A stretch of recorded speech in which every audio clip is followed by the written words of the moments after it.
लोग, हमारी बहनें मां गंगा की चरणों से पवित्र जल को लेकर के आते हैं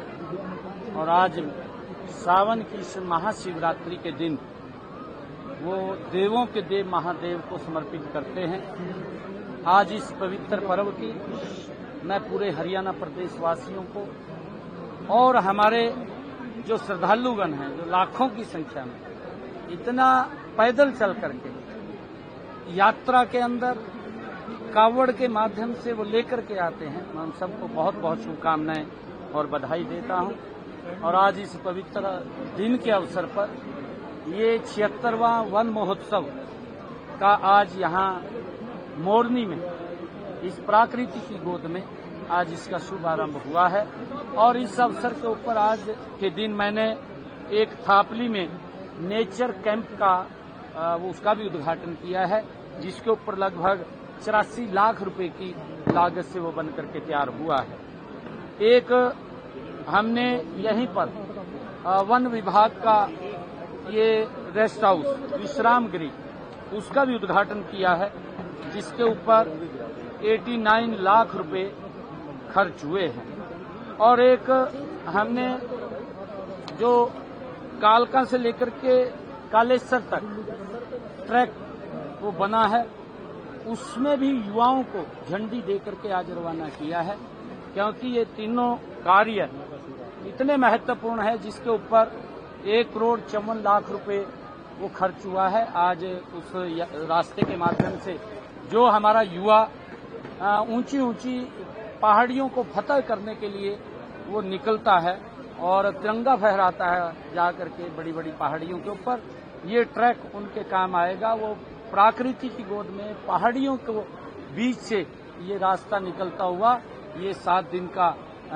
यहाँ पर इसमें समय लगता है। और इस ट्रैक के ऊपर हमने नाइट शेल्टर्स और विश्राम करने के लिए रास्ते के ऊपर अलग अलग स्थानों के ऊपर, चाहे उस रास्ते के ऊपर कहीं चाय या अन्य के लिए भी व्यवस्था वहां पर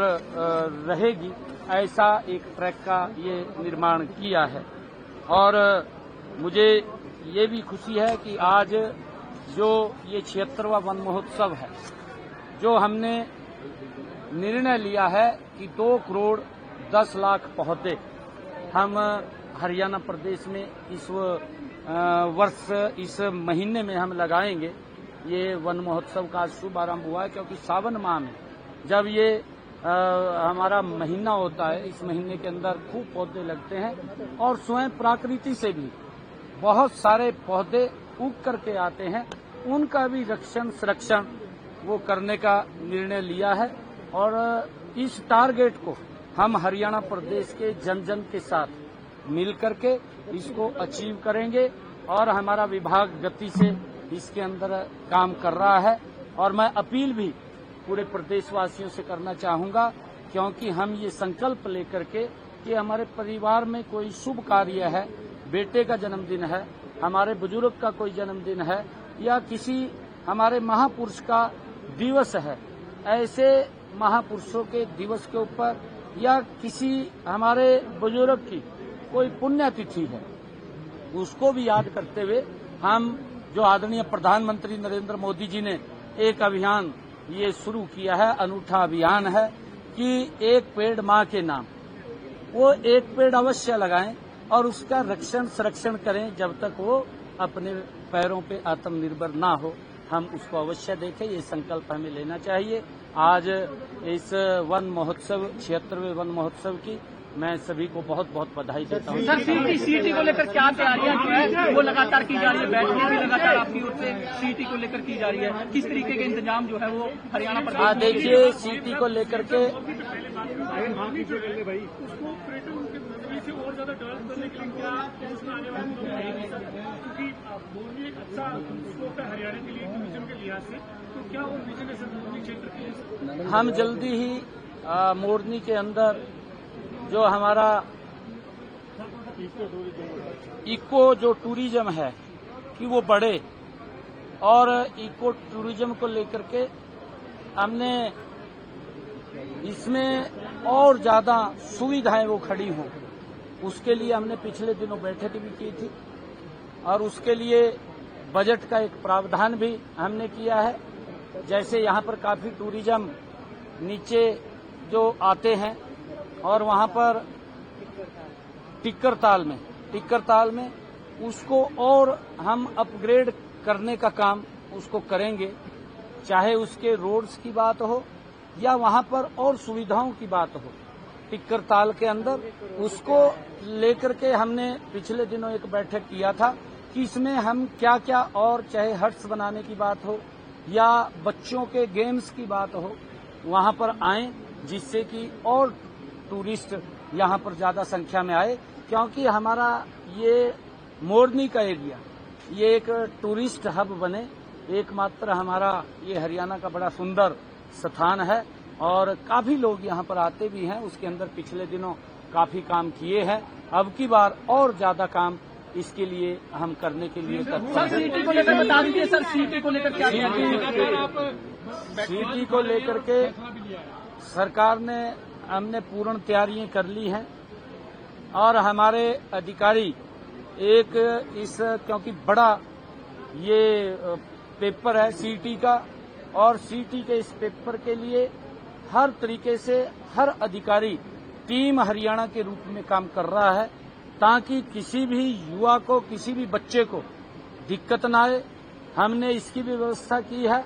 कि बच्चों को गांव से लेकर के कुछ पॉइंट्स हमने तय किए हैं कि अगर किसी गांव से 200 बच्चे वो पेपर देने के लिए जाते हैं तो वहां पर 5 बसों की व्यवस्था हमने की है। वहां से लेकर के सेंटर तक जाएंगे और सेंटर से लेकर के वहां तक जाएंगे। अधिकारी भी पूर्ण रूप से, मैंने अभी कल ही इसके ऊपर रिव्यू बैठक लिया था और सभी अधिकारियों को, उपायुक्त महोदय और एसपी महोदय को इसकी व्यवस्था और ठीक पेपर हो, किसी प्रकार की कहीं दिक्कत ना हो, उसको लेकर के वो अपने अपने स्थानों के ऊपर उसको सुनिश्चित करेंगे। ये उनको हमने कहा है। ये विकास सामाजिक संस्थाओं को भी और सर तो सामाजिक संस्थाओं को भी कोई आप अपील करना चाहेंगे सीटी को लेकर बच्चों की मदद करें किस तरीके से सीटी को लेकर सामाजिक लोगों से भी? नहीं, देखिए हमने ये सामाजिक संस्थाओं से नहीं, हमने कुछ लोगों को अपने कहा है कि क्योंकि बच्चे काफी संख्या में आ रहे हैं और मैंने ये अपील भी किया था हरियाणा के लोगों से, क्योंकि हमारे बच्चे पेपर देने के लिए जा रहे हैं 2 दिन 26 और 27, ये 2 दिन 4 शिफ्ट के अंदर 2 शिफ्ट 26 को और 2 शिफ्ट 27 को ये पेपर रहेंगे। सुबह सुबह क्योंकि 7 बजे सेंटर्स पे पहुंचना पहली शिफ्ट में बच्चों का अनिवार्य है। जिस प्रकार का प्रोटोकॉल वो बनाया गया है उस प्रोटोकॉल के हिसाब से मैं लोगों से अपील करना चाहूंगा, क्योंकि जो दोपहर का दूसरी पारी का पेपर है, कि कम से कम लोग बाहर निकलें ताकि भीड़ भाड़ ना हो, जाम में ना हमारे बच्चे फंसे और दिक्कत आती है क्योंकि उन्होंने पेपर में समय पर पहुंचना होता है। उसके अंदर सहयोग करें और हमने अलग अलग अपने कुछ लोगों से भी कहा है कि पानी की कोई व्यवस्था हो वो भी वहां पर करें, जिससे कि उनको कोई दिक्कत परेशानी नहीं हो। राहुल गांधी का कहना है कि इलेक्शन चोरी किए जा रहे हैं।